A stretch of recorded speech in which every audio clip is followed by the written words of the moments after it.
will bring a bit of relief at the gas pump. I think anything is better than nothing at this point. I have to work 2 jobs to keep up with the gas prices. So I hopefully, that's a right turn in the right direction by lowering the gas prices. With the price of gas nearing $5 a gallon, a partial reduction of the state's gas tax begins tomorrow. Good evening. I'm Jenny Ryan. And I'm Doug Embledge. New York State and some counties, including Monroe and Livingston, are reducing their gas taxes. As 13 WHAM's Carla Rogner reports, the savings will depend on a few factors. Yeah, gas prices should be substantially lower tomorrow, especially for people in Monroe and Livingston counties. People there should be able to save about $0.25 per gallon of gas.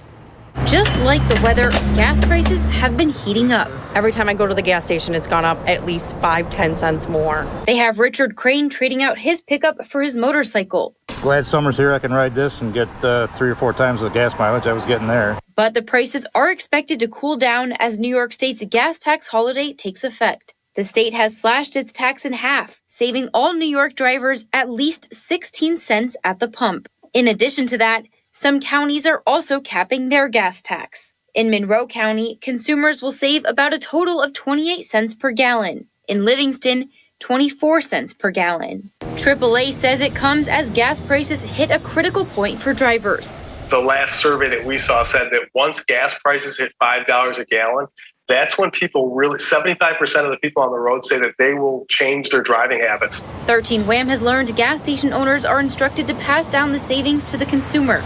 But there really is no way for customers to know they are paying the reduced amount. You look at the number of gas stations around and trying to keep track of who exactly is doing what, and it's kind of impossible to keep track of that. Gas station owners are prepared for the state attorney general's office to keep them accountable. According to AAA, it's also hard to say the direction gas prices are heading. But this tax break will hopefully give drivers a little relief for now. The oil market fluctuates so much on a day-to-day basis. Traditionally in the past, after Memorial Day, things have kind of tapered down a little bit and then leveled off for the summer.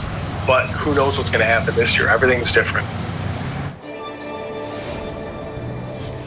And AAA warns it could take a few days to start seeing those savings as gas stations might have to get through the supply they have now.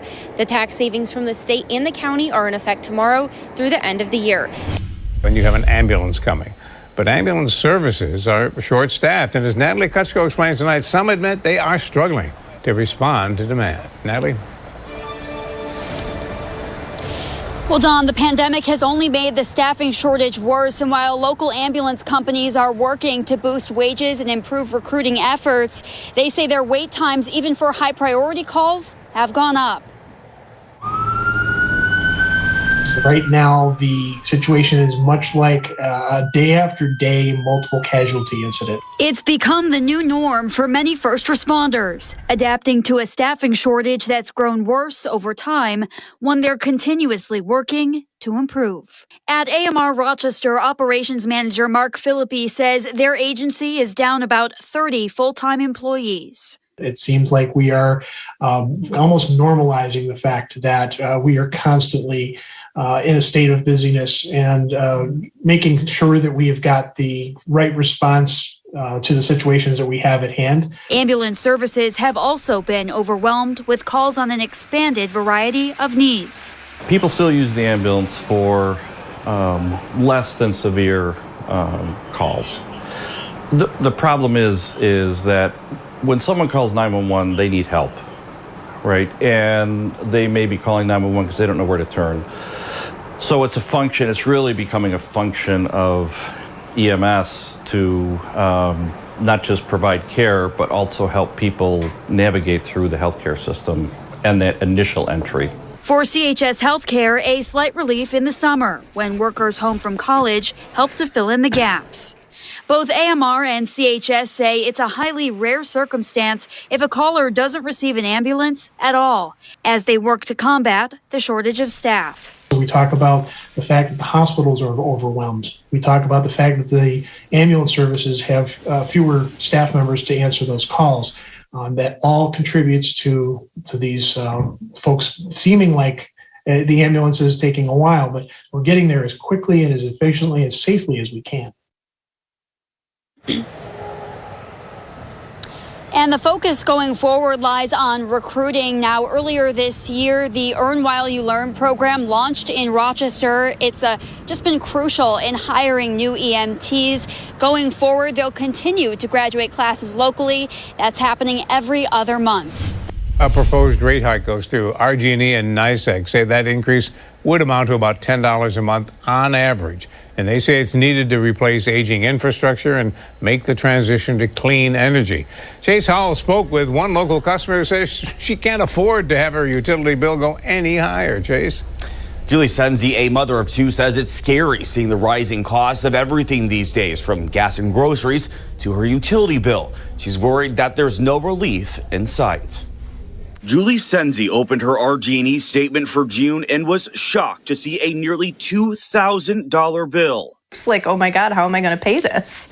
You know, it's just a lot that's unexpected, and I was angry and frustrated because we've never had a problem before in all the years we've owned a home. Senzi says her bill typically runs around $200 to $250 a month. She says she called RG&E and they told her they've been billing her based on estimated meter reads, not actual reads. They just said that nobody has submitted a meter read in several months, which is not accurate. My husband literally does it every single month, and you know, it's always gone through before. We've never had a problem with it before. And for whatever reason, now they're saying that they're not getting them. Senzi says the math isn't adding up. Even with estimated reads, I don't know how that there's been such a huge increase, because we have not increased our usage at all. Over the past several months, 13 WHAM has reported on RG&E customer complaints regarding unusually high utility bills. Now RG&E and NYSEG are asking the Public Service Commission to approve a proposal to increase rates by 13 to 22% in May of 2023. In other words, tacking on an extra $10 to $18 on the average monthly utility bill. Senzi says something has to give. Everything is just getting so expensive, and it's scary to think about how much that is going on. I mean, that's a huge jump. So it just makes me concerned of how high are our bills going to get, and at what point is this going to stop?